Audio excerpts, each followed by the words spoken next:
Ġina f'din il-parti tal-program tagħna illa li xissa wasal il-moment illi il-mistiedna illi għandna magħna se nsiru nafu ftit iżjed għalkemm ikonna nżaw il-klixe m'għandha bżonn tal-ebda introduzzjoni. Żgur li le. Żgur li le. Ekku, magħna għandna lil Debbie Sherry. Debbie, kif inti? Tajba, grazzi, nselmilkom, nirringrazzjakom minn qalbi li oġobkom tistidnuni f'dan il-programm popolari x'in nieħu pjaċir insegwikom ta' kull nhar ta' ġimgħa u anke xi kultant repetizzjoni wkoll. U nsellem tal-ispettaturi. U għandna nagħdu pjaċir ikonna persuni bħalek illi ilek fix-xena mhux ħażini, ma bqajt attiva fix-xena tal-mużika u anke fix-xena tat-televiżjoni u hekk jiena nħoss inkun nistgħu nitgħallmu minn persuni bħal Debbie, kollha ħafna esperjenzi li nħobbu nisimgħu dwarhom u hekk vera persuna ta' ħafna esperjenzi sbieħ. Grazzi. Ma tantxina li tqajna miegħek aħna tqajna fil-programm tal-Eurovision. Fil-Eurovision kienet esperjenza sabiħa ħafna jien mid-dar fuq is-sufan u intom hemmhekk nikkummentaw u ngħaddu l-kummenti, però llum ġibt ħafna memorji ġejta u naqgħod Għax inti familjari ma' din il-binja, le? Ħafna familjari. Ħafna. X'memorji għandek? Ħanibdew minn hemm. Memorji sbieħ. L-ewwel programm li kelli fl-1996 kien propju festival tal-kant tat-tfal. Kien hemm 3 kategoriji, miż-żgħar u jibqgħu tilajn sa teens, kien jismu Sardinella. Kien festival sabiħ ħafna u kien hemm kantanti bħal Priscilla Bsajla. Kien hemm kantanti l-lum baqgħu ġifieri baqgħu għadhom fix-xena u għadhom ikkantaw. Imbagħad wara dak il-programm kelli programm ukoll għaż-żgħażagħ kien jismu Ġell. Fil-fatt waħda mill-mistednin kienet ira Losko flimkien mal-band Tiara kienet għadha tibda. Kienet l-ewwel band tagħha. Eżatt, qed ngħidu 98 ġifieri verament fil-bidu u kien ikun hekk informattiv fuq mużika u kantu mużika lokali. Imbagħad programm li konna nieħdu pjaċir ħafna kien il-programm Life flimkien ma' Peter Buzuttil u Robert Muzumeċi, kien ikonna band live. Kien ikonna ħafna affarijiet interessanti, diskussjoni, konna nippruvaw nagħmlu affarijiet u wikel u kien ikun interessanti, kien jibda f'xi 9 ta' flaxija, jibqa' sejr sa xi 11. Imma verament, kien programm hekk impenjattiv u sabiħ. Mela ħadnik vjaġġ ta' Vera, anke xi ndejt nidħol fil-kmamar. Lallu, żgur. Eżatt. Però nitkellmu daqsxejn fuq il-mużika, Debbie, inti mhux ħanejt għamilt comeback imma insomma kważi jekk nistgħu nsejħulu, għadek hemm riġt kanzunetta ġdida Jiem il-ġdid. Jiem il-ġdid. U anke li semmi su kważi qed juri wkoll li għamilt comeback. Jiena qabel xejn ngħidlek vera prosi. Vera onestament vera. Għaddew minn hemm vera. Ħadd pjaċir. Unajt prosit ukoll il-Jason, tap li nsemmu ħejja ta' unek ukoll. Kemm il-music video, kif ukoll il-kanzunetta u inti l-interpretazzjoni tiegħek. Hekk tħoss u tapprezza kemm importanti għalik il-mużika. Ġifri anki intu tkanta l-mod kif tidher il-passjoni ta' kif tinterpreta l-kanzunetta. Hemm ċertu ħsieb li forsi għandna ħafna aspett artista mhux biss persuna qed nara mid-dar. Napprezza l-effort illi sar. Ġifri xi ħaġa kat Debbie. Taf kif meta tismaħha tajt di Debbie li naf. Ekku. X'kien? Jien u Jason l-ewwel darba li ħdimna flimkien kien fl-1998, kien għadu daqsxejn ta' żagħżugħ. Hekk għadu veru fil-fatt. U kellu dil kanzunetta li ġib li sem il-bot midlam ukoll kienet kanzunetta b'messaġġ qawwi ħafna fejn konna tfajnija fil-festival kanzunetta Maltija u klassifikajna fit-tielet post. Ekku. Imbagħad ftit ta' snin wara konna minna ħdimna fuq silta oħra li ġib li sem lil din l-art li titkellem propju dwar Malta u l-ambjent Malti. U dik però kantajta iktar kull meta mort barra l-Awstralja, l-Amerika u l-Kanada, ġifieri Malta isa mhux daqshekk popolari. Eżatt, għax ma konniex il-lonċejni għas-saċċa Malta. Imbagħad qisu kulħadd mara l-triq, kulħadd jaħdem fuq proġetti differenti. U dan l-aħħar fl-aħħar ta' sena li għaddiet erġajt iltqajt ma' Jason, ġifieri Jason inkuntattjani għalli għandi din is-silta u nixtieqek tinterpreta. Ovvjament jiena smajta kif smajta mal-ewwel. Tef li ngħidilkom, ma nafx konċattu Jason li jisu f'24-48 sija dil-kanzun sa kont nafa. Il-listra, għal-istant kif smajta iva il-lirika tagħha, il-mużika tagħha. Tant fija passjoni. Ġifieri jiena jerġa' smajt il-melodija u bdejt inkanta magħha. Ma tant kien hemm passjoni fil-kitba tagħha. Tajb li ngħidu hija autobiografija ta' Jason stess, però jiena rrelatajt ħafna ma' dak li kiteb, b'mod partikolari din l-aħħar sena u nofs li għaddejna minna. Ġifieri kulħadd f'ċertu mument, pereżempju fil-bidu ngħid għalija jien ħadd pjaċir b'dak il-break, mhux wara dak il-ġen li konna għaddejja minnu. Imma mbagħad tibda tirrifletti u tibda tgħid kemm se ndumu, x'se jiġri. U ċertu ansjetà wkoll, wieħed naħseb kulħadd għadda minna, u din is-silta iġġalek tirrifletti u taħseb li veru jkun hemm żminijiet diffiċli, però wieħed xorta jista' joħroġ minnhom u joħroġ ġdid. U li m'intix waħdek. Ekku. Dak li tħoss inti. Ekku. Hemm ħaddieħor li tħoss l-istess mod, allura hemm ċertu sens ta' tama u kuraġġ fiha. Eżatt. Debi inti kif għad fil-bidu jiena, inti persuna bqajt għaddejja, ġifieri wiċċ familjari ħafna, ġifieri fuq it-televiżjoni tkun tipparteċipa u tużem f'diversi events illi jsiru anke minn aspett ta' mużika. Aħna din flimkien fl-Anima Gospel Choir. Eżatt. X'inhu s-sigriet? Kieku kelli ngħidlek is-sigriet li tibqa' konsistenti tiqpa hemmhekk għax nemmen li hemm is-sagrifiċċju. Ekku. Inti għandek il-familja, għandek ix-xogħol tiegħek. Dejjem għandi s-support hemm il-familja. X'inhu s-sigriet illi jew kellha dik il-ħaġa li hemm bżonn li tagħmel biex tibqa' dejjem hemm, tibqa' Jien naħseb il-passjoni għall-mużika ġalek, ġifieri inti tfittex, però jiena dejjem mill-bidu ġifieri, jekk xi ħaġa ma rnexxietx, mela ġejja xi ħaġa oħra aħjar. Ġifieri dik il-pożittività u dejjem veru jiġi xi ħaġa oħra aħjar. Importanti li żżomm saqajk mal-art ħafna. Ġifieri jista' jkun tkun għaddejja fit-triq. Ftit ilu kont qiegħda kelli teach għawdex b'xogħol u ġifieri kien għadu ma fetaħx għawdex kellna nġibu l-permess u wara qabadna l-ġuħin u r-raġel u morna f'lokal partikolari, ordnajna il-famuża ftira u ċija. U jiena qiegħda bil-maskla u kien hemm dis-sinjura qed tistenna u tidħol sinjura lesti taħna. U għalli inti li tkanti.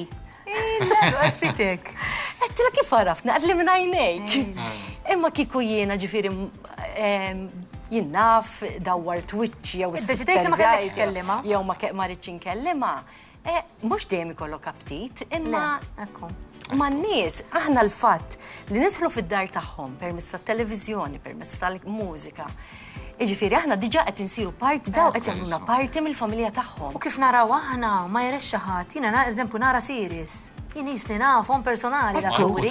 U dak l-isteri, għax inti tħalt fid-dar ta' dak li jkun ħabbek u għamlek parti mill-familja tiegħu. Allura mhux sew li inti taqbad u kif jgħid l-Ingliż tisnobbjah u dan.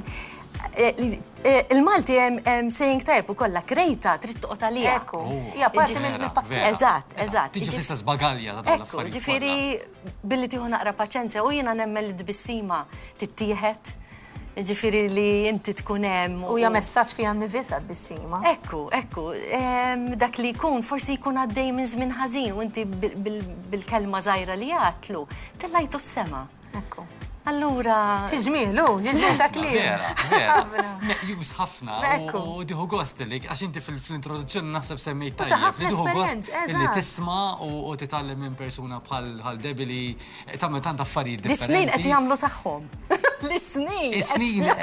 Imma tfadallek x'tofrinna bħalma Jiena dejjem hekk ngħid lill-Alla, ġifieri sakemm niftaħinja fil-għodu grazzi u grazzi tal-vuċi li tajtni nittama li nkompli nferraħ in-nies u nieħu pjaċir jien ukoll għal bosta snin. Aħna se nistidnuk li tkompli tferraħna għaliex aħna nejjem hawnhekk ngħidu l-kantanti li jiġu magħna biex jinterpretaw kanzunetta. U allura l-mistoqsija tas-soltu li nagħmlu dejjem hija li ma kanzunetta żiltilna nagħmlu għalilek ukoll. Jiena għażilt silta speċjali ħafna lija. Di kienet silta oriġinali tal-Bajzo, jiena ma' Bajzo kelli x-xorti li naħdem musical l-Arusa tal-Mosta. Kitba ta' Dominic Gallia u kont nieħu pjaċir ħafna naħdem jew għaliex Bajzo kull darba li konna nitilgħu fuq il-park ta' dar il-Mediterran għax kienet saret hemm kien ikun verament eċitat. U l-iktar ħaġa dak kellu jlibbis li ġiżirana x'in kont l-Arusa tal-Mosta u kien is-sultan meta tinsteraq l-Arusa joħdu għand dan is-sultan. U il-fat li kellu jilbis li dil-ġizirana kien jeċita ħafna ruħu li jibża li ma jarax u ma jaqfilix il-ġizirana. U dawk il-memori huma għal-qalbi ħafna, plus li kien persuna umilissimu, ġifiri, żgurijat il-ġenna. U aħna nibqgħu nfaħru l-mużika tiegħu. Qalu li raw. Qalu li raw.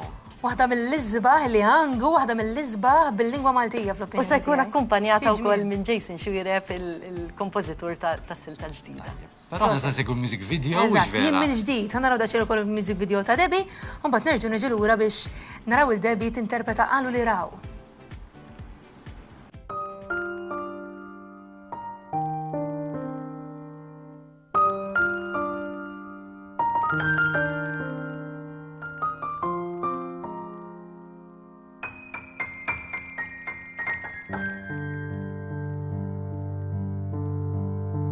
Mil-ġdid sibt ruħi nterraq fil-widin għaxan kon sibt il-paċi u din li intbaħt kem intlift fiċ-ċparijiet sa kem għal ħaduni maħħom il-mewġiet dawk il-mewġiet ġo baħar ikħal nir Mediterran sibt ruħi nofruq f'mewġoli u bajdan sakemm fil-qrib il-maħdi klart li lin mill-imħabbit li taru mal-irjieħ firħab bħall-irjieħ sakemm fittixt u terrat fil-fond tal-ħsieb u tal-qalb emmint f'min jien mingħajr bżonn ta' ħadd għax arraftu fija sibtin li jien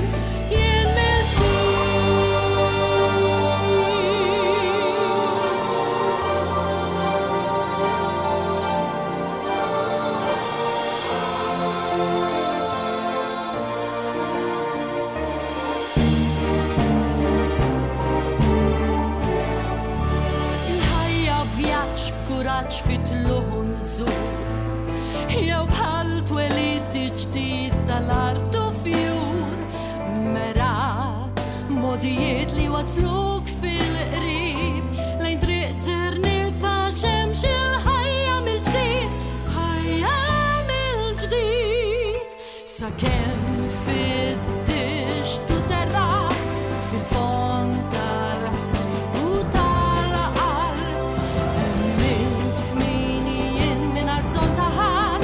xarraftu fija sibtin li jien sakemm emmintu irbaħ fil-fond tar-ruħ ix-xewqat biex ktib dal-kliem fi-skit il-qalb arraftu fija sibtin li jien mill-ġdid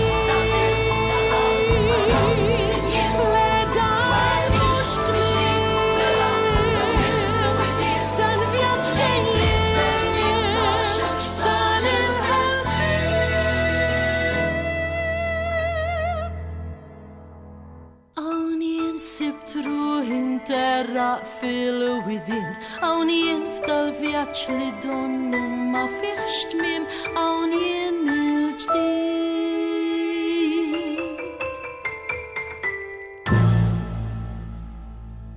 Dik hija l-kanzunetta li Debbie Sherry ħarġet ftit tal-ġenet ilu biss, u vera music video vera eċċezzjonali. U issa allura? Eżatt, ħanaraw il-Debbie Sherry tinterpreta il-kanzunetta Qalu li raw.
wieħed